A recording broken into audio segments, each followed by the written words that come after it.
Finally made it to beautiful sunny Havana. Listen to that ocean view. What beautiful sounds coming from this tropical forest. I love it here. Is anyone else's head hurt?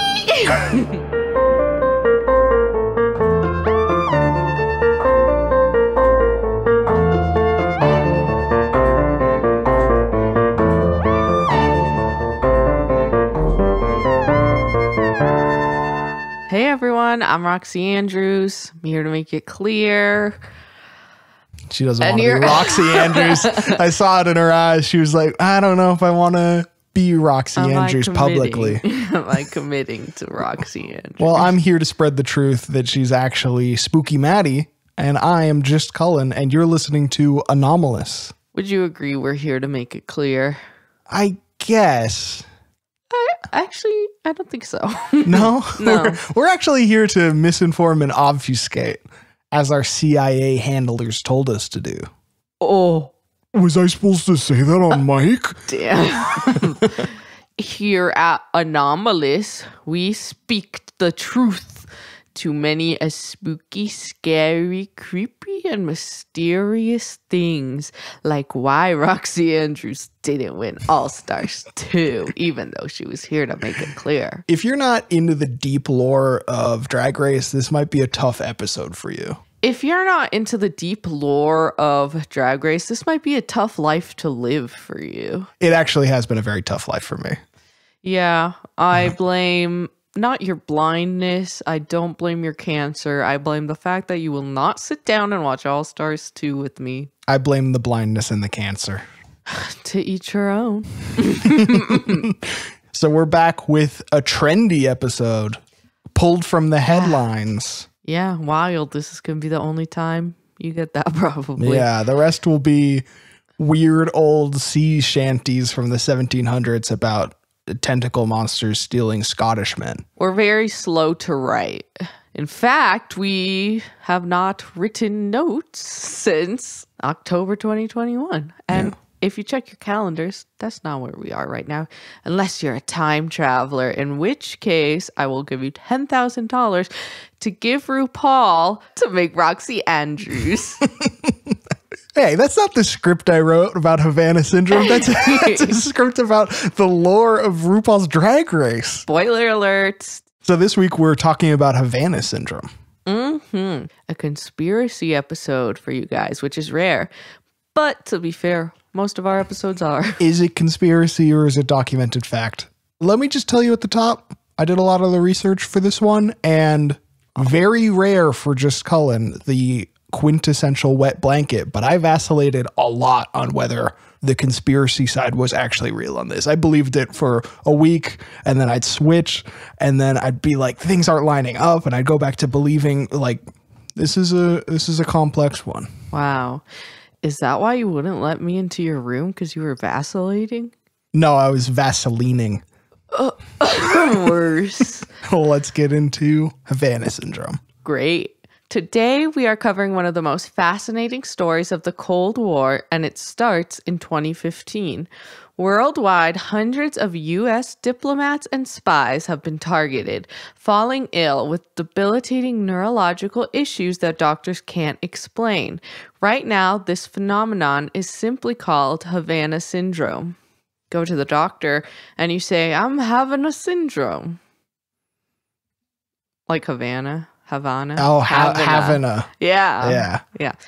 So, as you may know, this is current in the news, current stuff going on around it. I think the most recent news was the U.S. came out and said, like, there's no conspiracy or something. They've been kind of saying that for a while. We'll go through the whole timeline. But basically, the takeaway is, even in the time since we wrote this script, and presumably for the foreseeable future, we're seeing more and more cases relating to it. But let's get into the details.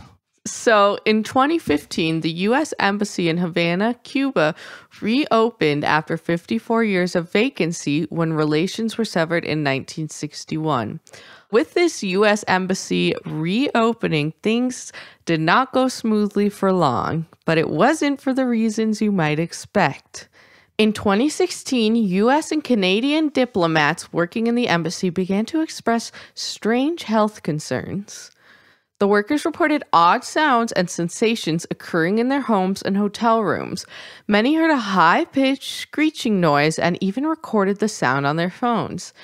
Here is a recreation of the noise. Earphone warning. Very good. Thank you. Yeah. It's actually... I'm a voice actor, but only for high-pitched screeching noises. Yeah, she does doors, metal gates, little frogs. Okay, go ahead and give me that list again with time for me to... Oh, yeah, for sure. She does a lot of old wooden doors, rusty iron gates, and tiny frogs.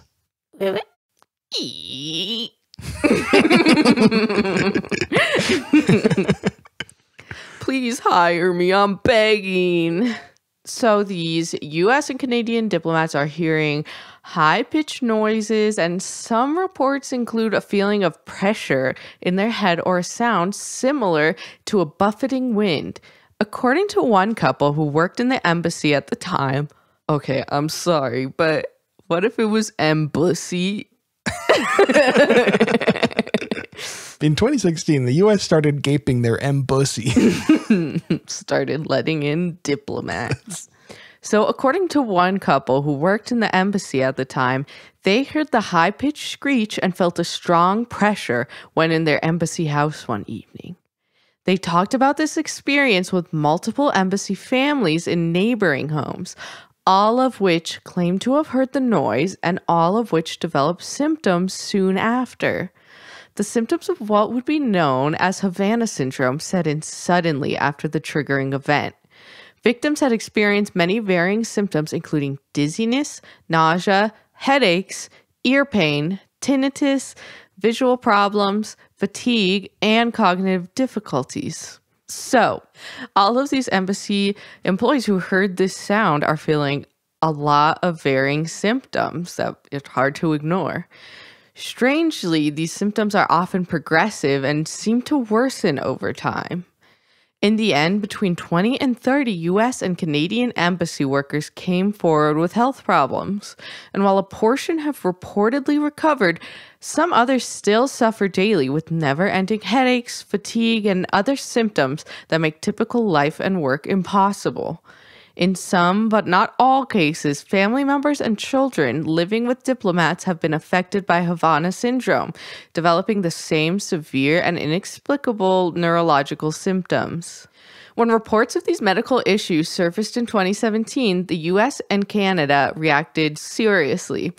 The Trump administration pulled more than half its staff from Cuba, and to this day, the embassy is operating with minimal necessary staff. 2 Cuban ambassadors were also expelled from the United States under the perception of Cuban responsibility. Canada also removed much of its staff from the Cuban embassy and began conducting medical exams, including MRIs of the brain, for all staff posted in Cuba. We'll discuss these studies later. Which is a good time to say our Spooky Maddie is actually a clinical researcher. True. I'm getting my master's degree. I will be a master. And in terms of my queer baiting, I'll be a master baiter. Very good. And to be clear, she also has a bachelor's in biology and a bachelor's in psychology. I am a scientist. And yes, I'm dumb. Yes, we exist. And I'm an engineer, and I have nothing to contribute to this entire story. Cullen is an engineer, and he has knee problems. So all the people who said if you're an engineer, you can't have knee problems, come on. Think about your bias. Yeah. If you're going around with that old wives' tale in your head that engineers never have bad knees, like, reassess. Honestly. Anyways, if you have enough money, you could pay to get a degree. I didn't have enough money, but I don't know. I blacked out those 4 years. Yeah. I was just violently blind, so the government threw me a little degree for my trouble. That's nice. It yeah. is nice. That's it was blind also privilege. Just sort of a destruction to my life. The blindness or the engineering degree? The engineering degree. So since 2018, Canada has halted all family postings to Cuba. And since 2019, all diplomatic postings in Cuba have been reduced. At some point in 2017, The U.S. government reportedly notified its diplomats and agents working outside the country that they may be targets of an unknown threat. This notice included symptoms of Havana Syndrome for them to look out for. Which is a big list also. I don't know if I pointed that out earlier, but it's a lot of different symptoms. Like there's big ones like headache and like cognitive cloudiness that appear in a lot, but like dizziness shows up now and again. Like there's all these different symptoms that some people get.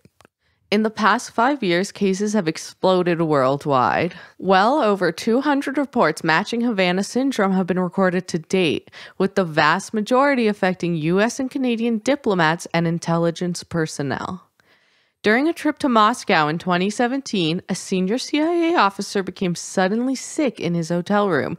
Quote, "My ears were ringing, my head was spinning, I felt like I was going to vomit, I couldn't stand up." End quote, he told BBC. Quote, "It was terrifying," end quote. So when this guy did the interview with the BBC, he said that he was in Moscow, like investigating something or another, basically keeping an eye on their intelligence agency. And then obviously Russia had people watching him. So he like had seen agents and stuff follow him around, which is pretty typical, it seemed like. And then all of a sudden he went back to his hotel room one day after the gym or something and had this like attack. Dang. Yeah, the officer whose name was Mark Polymeropoulos. Are you joking with that? He had been very vocal about the issue since, as Cohen said. He was saying Havana Syndrome was the result of attacks, which he personally saw as acts of war. So despite specialized medical treatments, Mark still suffers from daily headaches and fatigue, which forced him into retirement. For years now, cases have steadily appeared, coming from Russia, Georgia, Taiwan, Austria, Australia, China, Germany, Vietnam, Serbia, Colombia, and the UK. The most exotic of all. The UK? Yeah. Ugh. This isn't a platform for your British hate. So, in a recent high-profile report, one diplomat in Hanoi, Vietnam, experienced symptoms related to Havana Syndrome so extreme that they needed to be medevaced out. In 2019 and 2020, 2 reports matching Havana Syndrome came out from the White House officials. One occurred in a lot adjacent to the White House. I think we're gonna roll reverse. No, but Nice. No, I'm just kidding. No, but honestly, when we get into the theories, you're gonna be astounded. Wow. That I don't really believe it, but that's one of the kind of interesting things to me with all this is that these symptoms, when you read them at first, and there's so many of them, and some of them with like headache and like dizziness seem kind of mild, or they might result from like overexertion. Mm-hmm. It's the fact that people have these symptoms that last for a really long time, and some people have them so severely that like they need to be medevaced out. I don't know, but it's like, I think there's a specific word for it that I don't remember right now. But fake news. Wow. They're so vague symptoms. Like they can result from pretty much anything. But it's also happening seemingly specifically to people from these communities of spies and diplomats. That's true. Well, let's continue. Some people suggest that this illness didn't originate with Havana either. So Mark Zaid is a lawyer representing many victims of Havana Syndrome. He claims to trace cases to the 1990s and believes there could be even earlier occurrences. Most recently, the Havana Act has brought to attention this phenomenon. I'm sick of this shit. People try way too hard for the acronyms. Yeah. The acronym of Havana is just unexcusable. Just say Havana. I don't know. That's just... So the bill was introduced in the U.S. in 2021 using Havana as an acronym for the Helping American Victims Afflicted by Neurological Attacks. Which kind of shows you the government's stance on it, at least at certain points. I mean, neurological attacks. Yeah, but it's like how much of that was trying to fit the acronym? I don't know, because obviously they're bending things a little bit to get, but I feel like they wouldn't put in something like attacks just to fit the acronym. I don't know. Helping Afflictions they could have done. Helping American people afflicted by neurological occurrences. Wow. They need to hire me. ASAP, which, if you don't know, stands for as soon as possible. Damn. So this act allowed the CIA director and Secretary of State to divert funds to assist victims of Havana Syndrome, as injuries to the brain and heart were not previously covered. Which is bizarre. If you're like a spy overseas, I mean, aren't heart attack guns just straight up confirmed to be real? I think if anyone shot me with a gun, I'd probably have a heart attack. That's fair. I think a heart attack gun just might be like a really good looking airsoft gun. Yeah. It kind of also makes me think like going from heart attack guns to headache dizziness guns seems like a little bit of a regression. Yeah, it's a little downgrade. I don't want to make any suggestions. And if you're listening, Russia, don't do this. But one would think you'd go from headache dizziness to heart attack to like a death ray or something. They should make a machine that replicates what JFK's head did.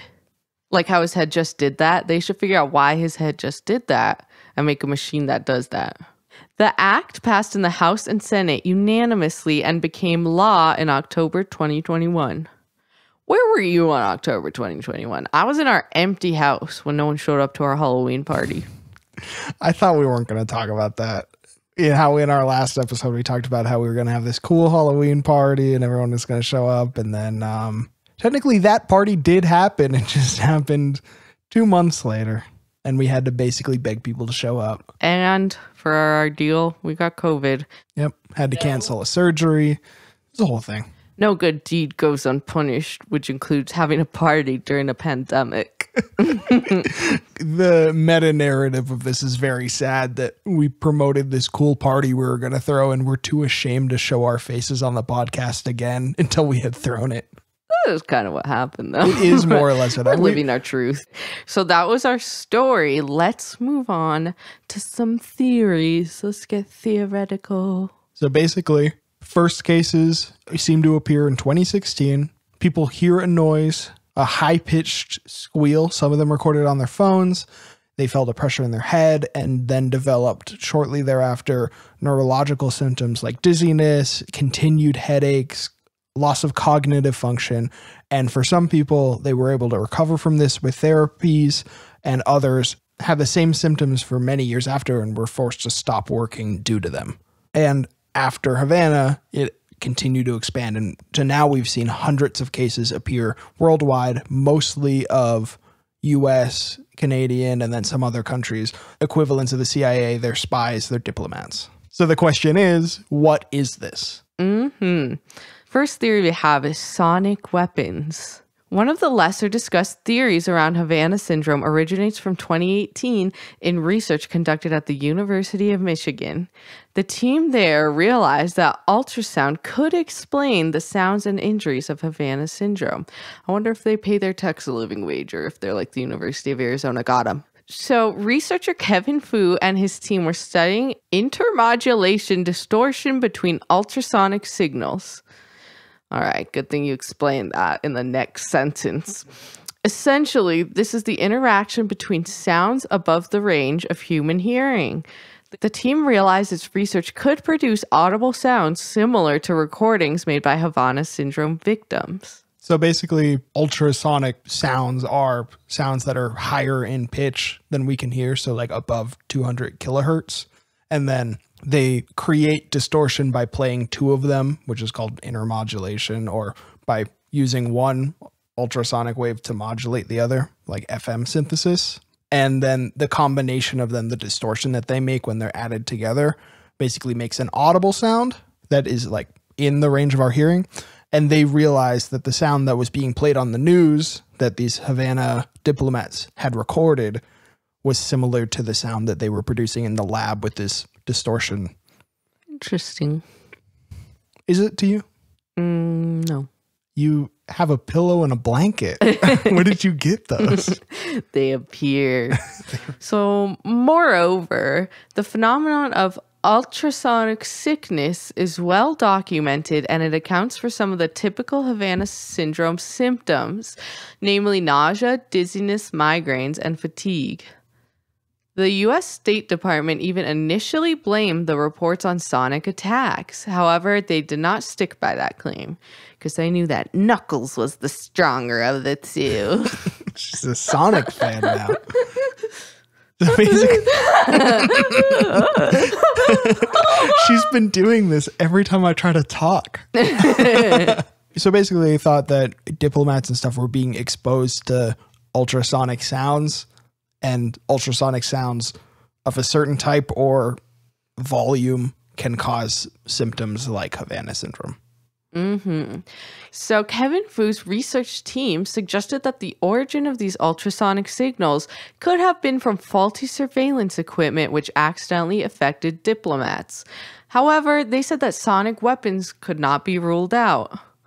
There are problems with the ultrasonic theory, though. First, ultrasonic signals can't explain a lot of the other wide-ranging symptoms of Havana Syndrome.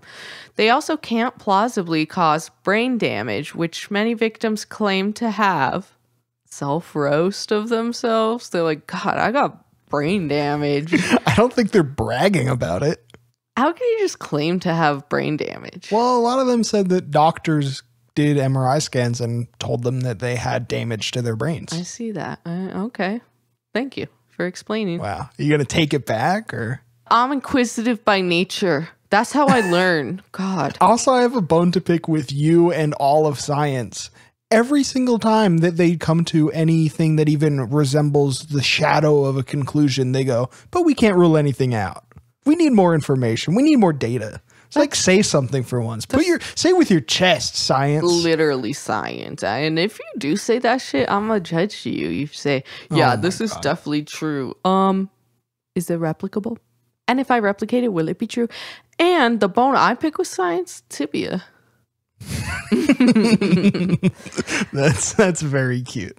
So other problems with this theory is that the symptoms of ultrasonic sickness generally disappear after the exposure ends, which doesn't seem to be the case with Havana Syndrome. And we'll quickly mention the other sonic option, tails.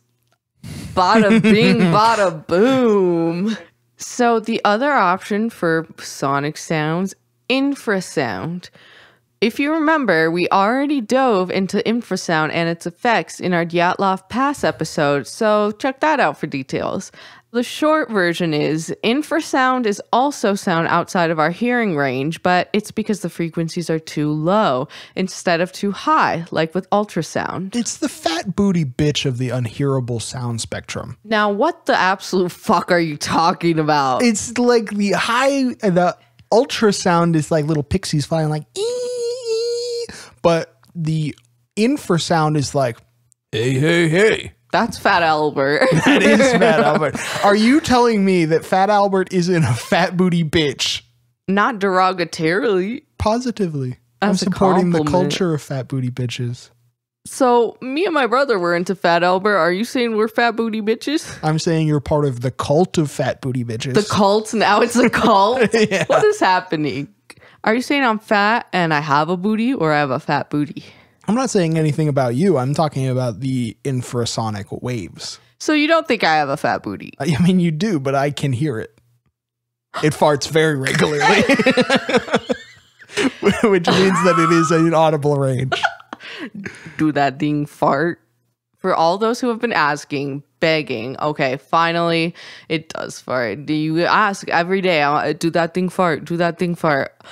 I finally break the silence with a fart. So high-powered infrasound can also cause serious symptoms, including headaches, ear pain, fatigue, confusion, and maybe even death, depending on what sources you believe. But in the end, it falls even shorter than ultrasound for explaining all the Havana Syndrome symptoms. Sorry, infrasound, you come up short again. Damn. It also doesn't explain the noises the victims heard either. So, on to our second theory. That was theory 1A and B. Pesticides and Poison. Poison. This theory originates from the Canadian-funded research we alluded to earlier. This study from 2018 worked with 23 Canadian diplomats stationed in Cuba, some of which had reported Havana Syndrome-like symptoms on the assignment. Researchers completed brain scans of the participants and concluded that there was notable brain tissue damage in some of the symptomatic patients. The area of the brain damage suggested to the researchers that the root cause could have actually been neurotoxic pesticides. These sort of pesticides were being used heavily in Cuba in 2016 to combat the rise of Zika virus transmitted by insects. But there are problems with the idea of pesticide exposure. First, the study has no explanation for why specific individuals were affected, while many of their colleagues and families were not, despite being in the same environment. It's called being built different. Damn. Second, there are problems with the study itself. Like many studies around Havana Syndrome, they tag every claim with, quote, other explanations cannot be ruled out, end quote. And as someone who is acing grad level medical statistics, this basically means that it could have been caused by this or really anything else, including random chance. The data isn't strong enough to say. That's true. 23 participants is statistically small. There's not a lot of power there. And obviously no randomized trials. Yep. But also that's the point of science. You don't say things are like fact. They have to be like proven again and again to even be a theory. Yeah. And the brain damage resulting from overspraying of pesticides, like, seems reasonable, but also, well, there's more holes in it. Yeah, worse still, the study's claim to have found brain damage is shaky. A follow-up study showed that their bar for abnormality was arbitrarily low. With more common standards, only 3 of the subjects were found to have potential brain tissue abnormalities, and these could be attributed to conditions like depression and migraines. Yeah, little side fact, mental illness literally does change your brain. Like, I have less gray matter because I have extreme mental illness. But you know what? Specifically OCD. True. That doesn't stop me from watching RuPaul all day. So Yeah. It actually promotes me watching RuPaul all day. So actually, in a way, it improves your standard of living. True. You got it. So in terms of theories, not sure, of course, about any of them, but especially the pesticides and poisons. So let's move on to the next theory, which is microwave beam weapon. Definitely. Whoa.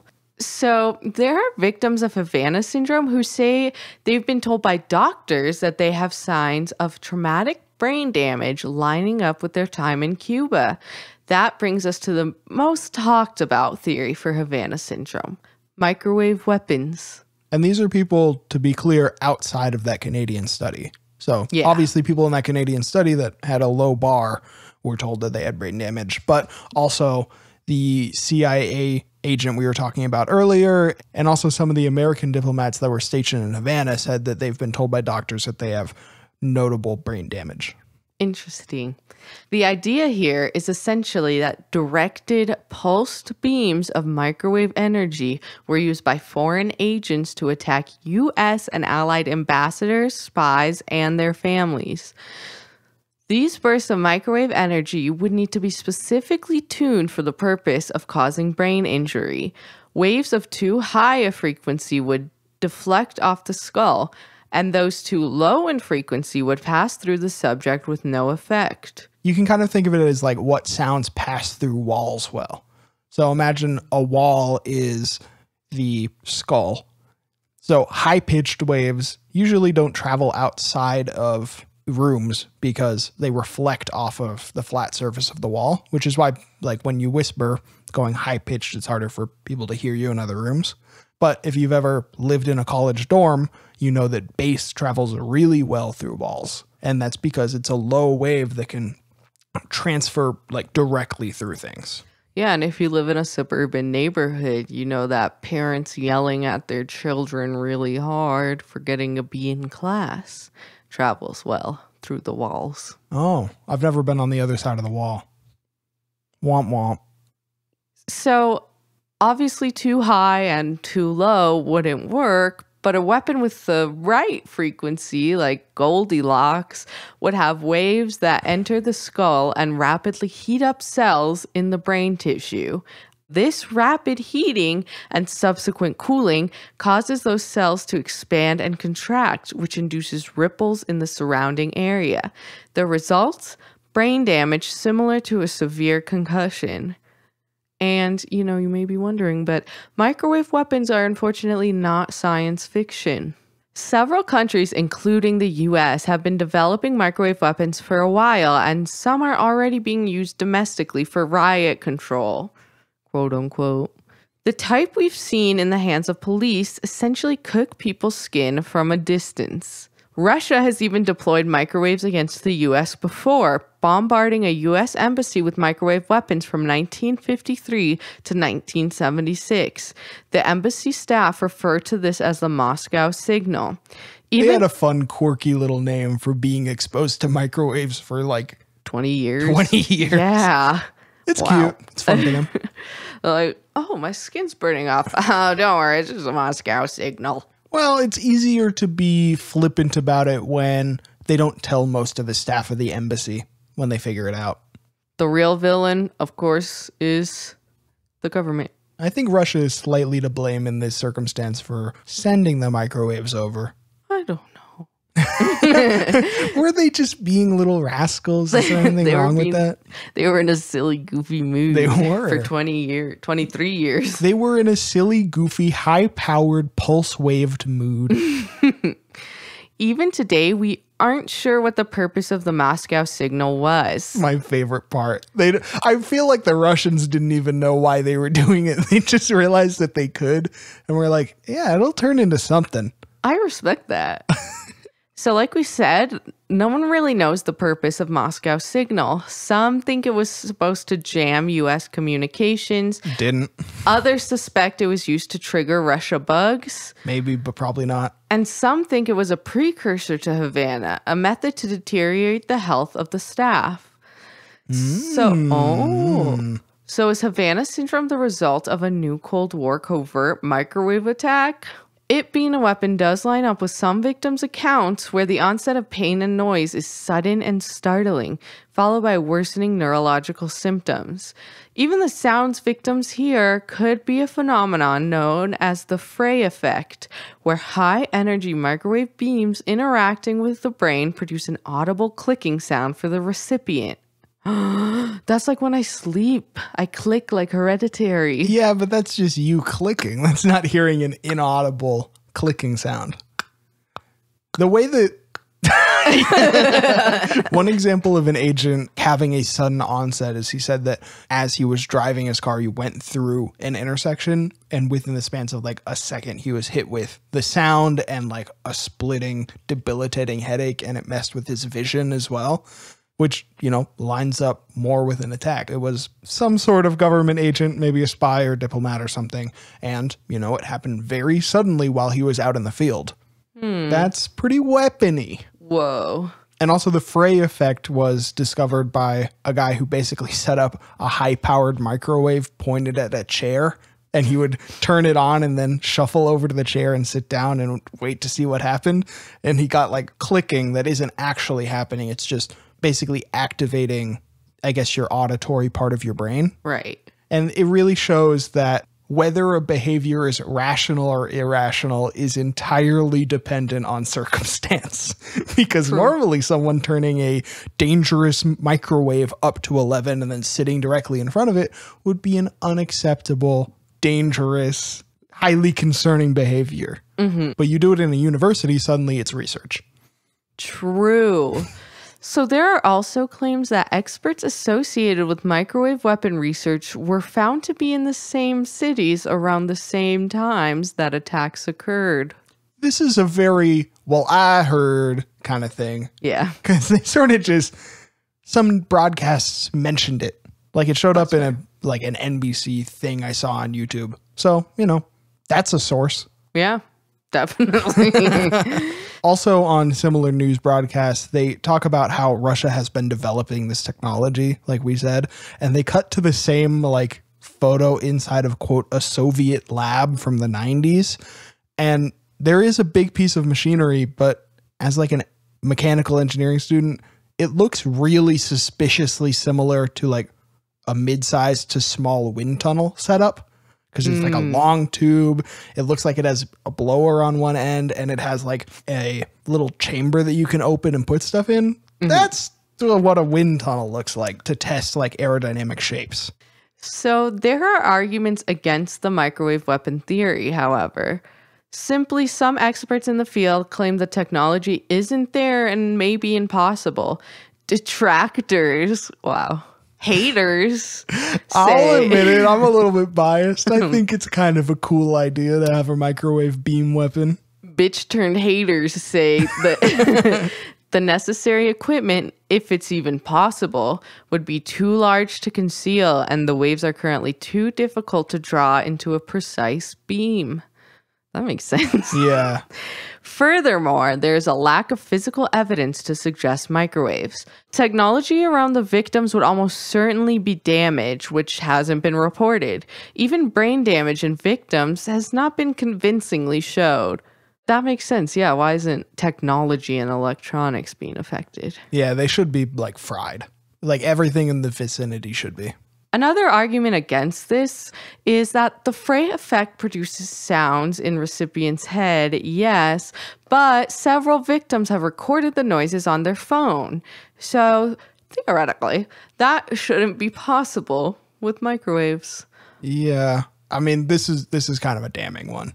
That's fair. They shouldn't be able to record something on their phones that is a like neurologically induced hallucination. Yeah, this feels like when I say a theory and then I'm just like, anyways, that's not true.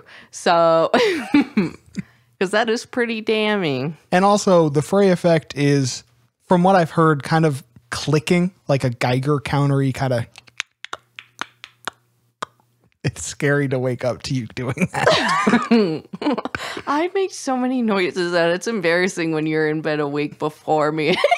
Two times this morning. I wake myself up every time. It happened twice. I was sitting in bed scrolling on my phone, and 2 different times you woke yourself up with a noise. I'm always sleeping, and I was just like,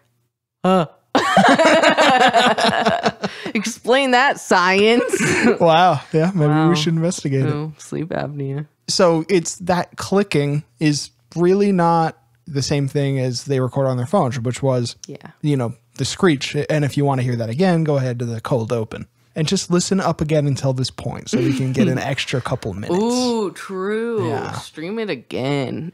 So regardless, a committee at the National Academies of Science, which was funded by the U.S. State Department. So it's definitely going to be an unbiased look at the evidence.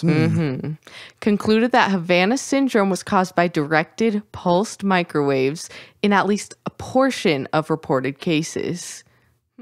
Interesting. Honestly, though, it's good to check out where all science is funded. That's another thing, a critical reading. It's really important. Yeah, and it's not like you're in a grad class about the ethics of research right now and spend the entire time, instead of listening, just complaining about how the British man talks too slowly. Okay. Apologies to Reginald Shingleworth, which is what I assume that professor's name was. He was a sub, okay? And they literally said that their policy was made by the funders, by the federal funders. Yeah. The policies of what is ethical. There seems, from an outsider's perspective, like a lot of untalked about bias and like conflicting interests. And tomfoolery. Tomfoolery is a big problem, but not even the fun kind. Right. It's important to critically read scientific literature, but in order to do that, you have to become scientifically literate. We're not saying vaccines aren't real. Vaccines are real. Get a vaccine. Get your booster. So there was that interesting theory. That's a big one for Just Cullen.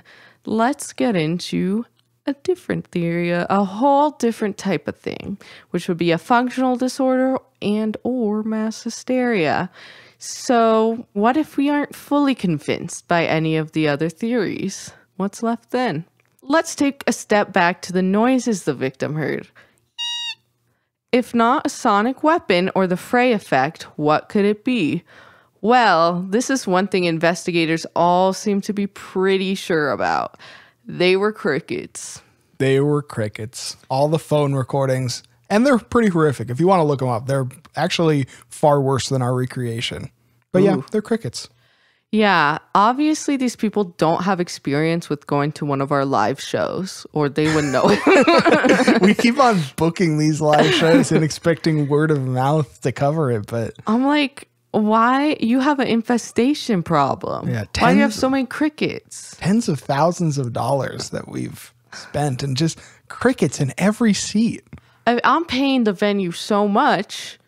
Why can't they get an exterminator? Yeah. Because that's hurtful. The usher should at least be shooing these crickets out if they're going to heckle us. So, a type of cricket known as the Indian short-tailed cricket makes a loud, distinct screeching sound that was exactly matched to the Havana Syndrome recordings. Feel free to look it up. As Colin said, it's not pleasant. And according to one source, these crickets make a sound so loud that they could hear it in their diesel truck while driving on the highway and blasting Lady Gaga. Yes, Queen. Yes, Queen. And it might all sound bad, but all of this exposure on the news has really been good for these crickets' SoundCloud careers. Damn. Very good. The venue's like, actually, these crickets are fire. Let's book them instead. They made us get off stage and they put the crickets up there with a microphone and we had to sit in the audience. How's that fair? My mom was crying, saying she's so disappointed, and I just had to say it was subversive. Yes. I'll have you know that our failure is satire. Yeah, anytime that we do something bad or we screw up, we're just making fun of podcasts that would do that. And it makes you think, doesn't it? Yeah. And it makes us stink. Stinking rich. Literally, no. That's the point. We consistently lose money on this endeavor.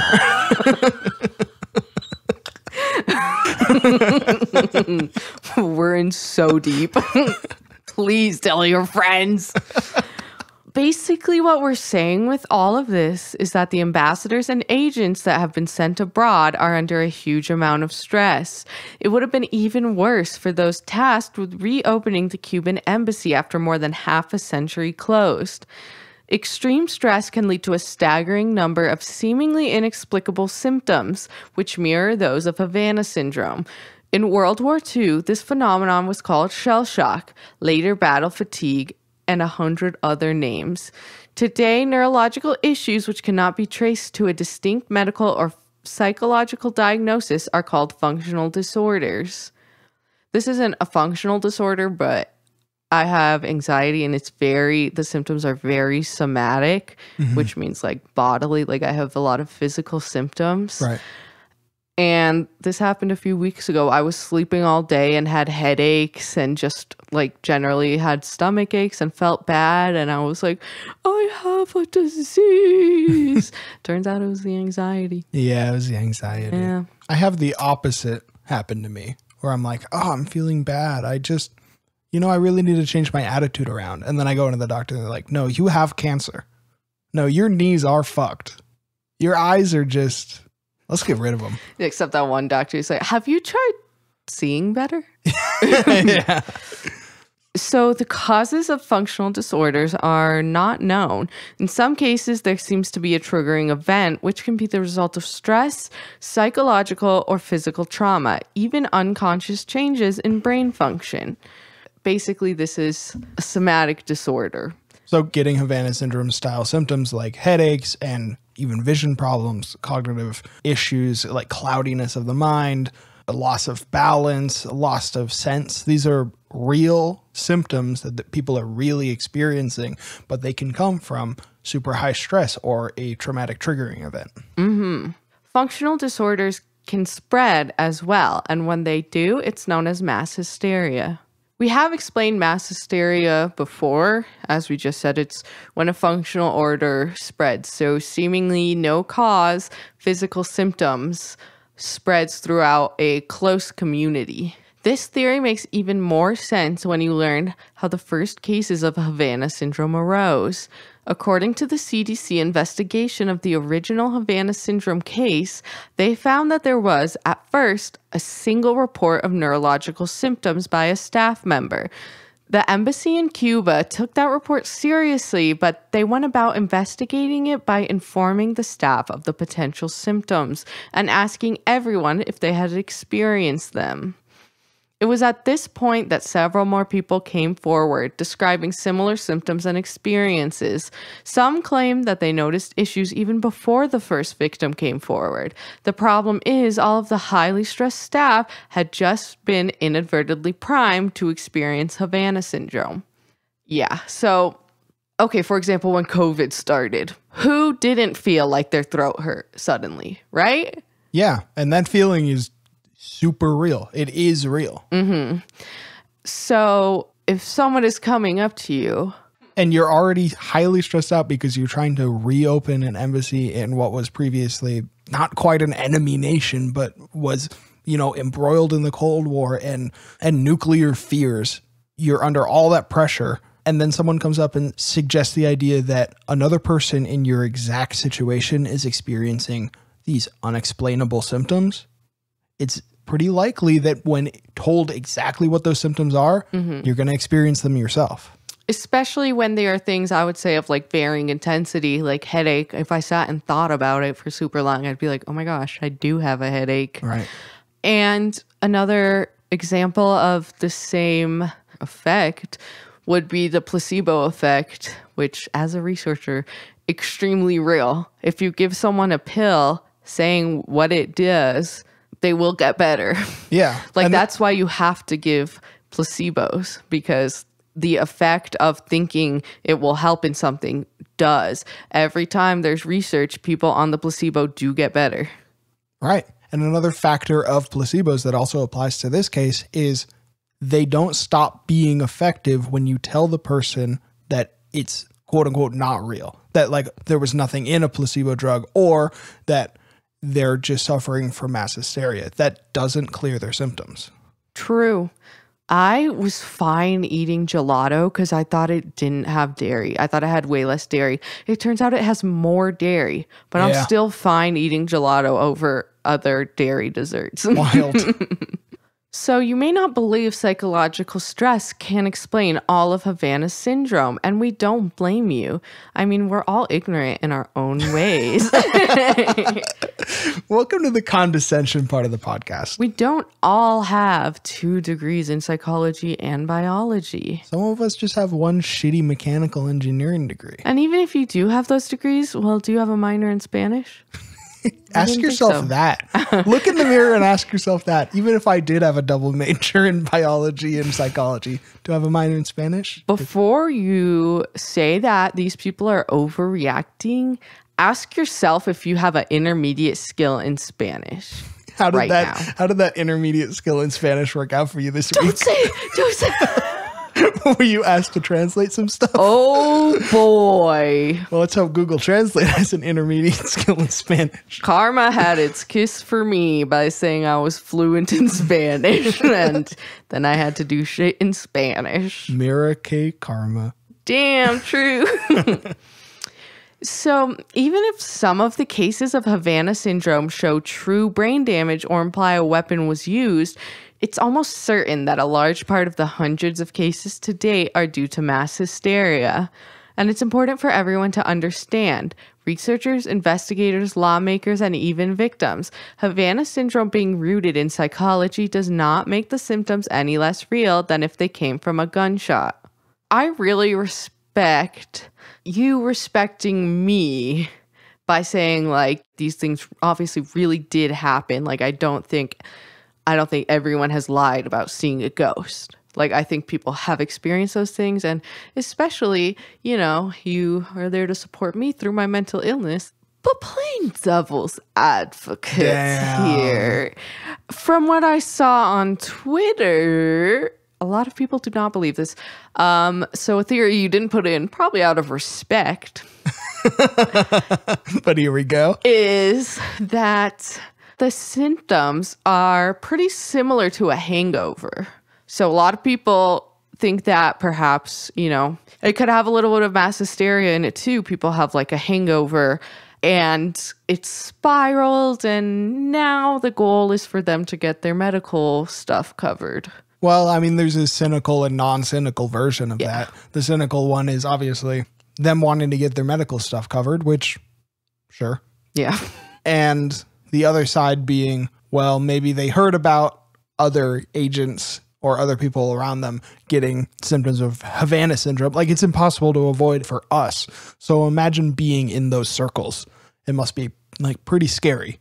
But even if you think to yourself, well, it's probably mass hysteria, what if you get a particularly bad hangover you weren't expecting? Or any symptom, you could get a headache, which people get all the time. Mm-hmm. It's very quick for that to turn into, oh, God, now me.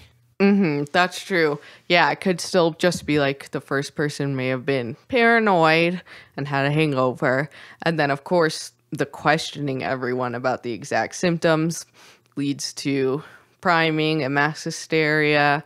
There are hundreds of cases, and it could be, certainly, and I kind of believe this to an extent, it could be that most of the cases are mass hysteria because they heard about fellow agents, et cetera, et cetera. It could also be that some of the originating cases or some of the cases mixed in there that drummed up the fear were actually from a microwave weapon. Right.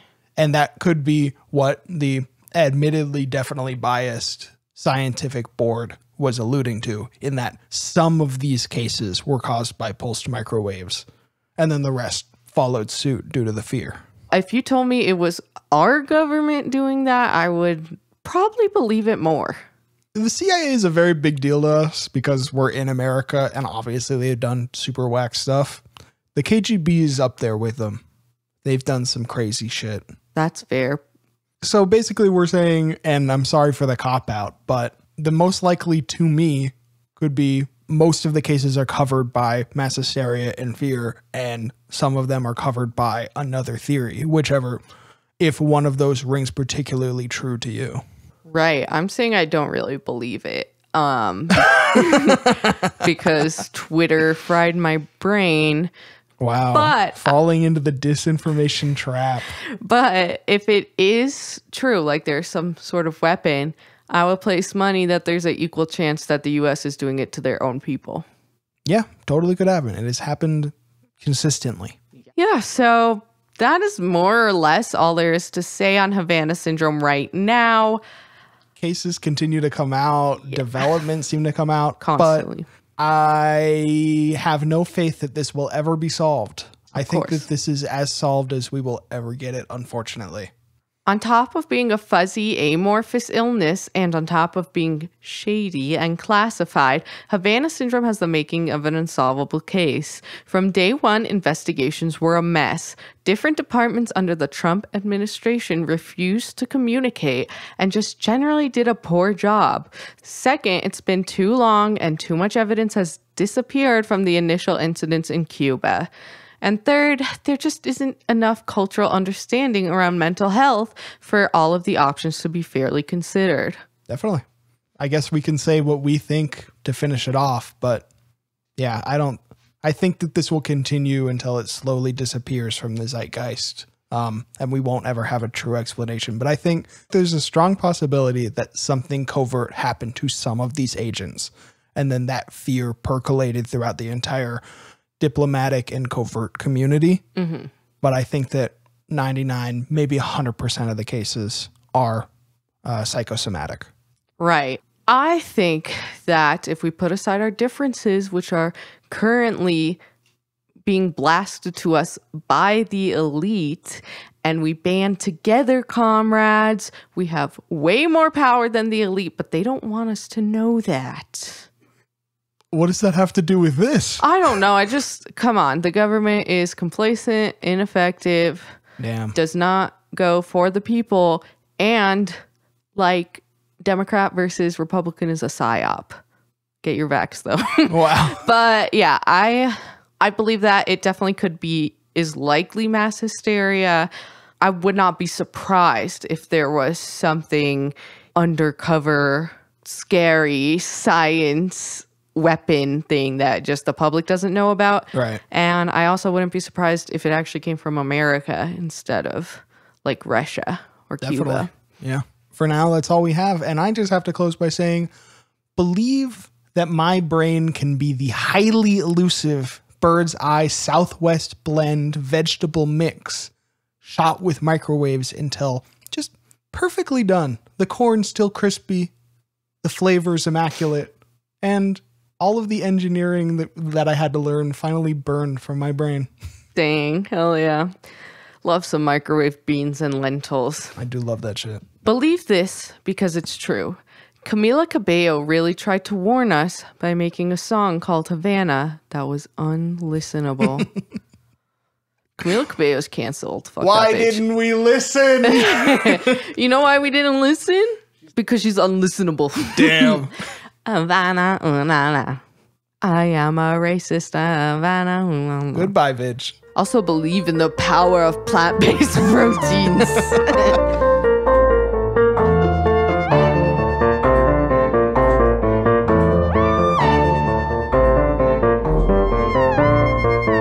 Bye, bitch. Bye, bitch.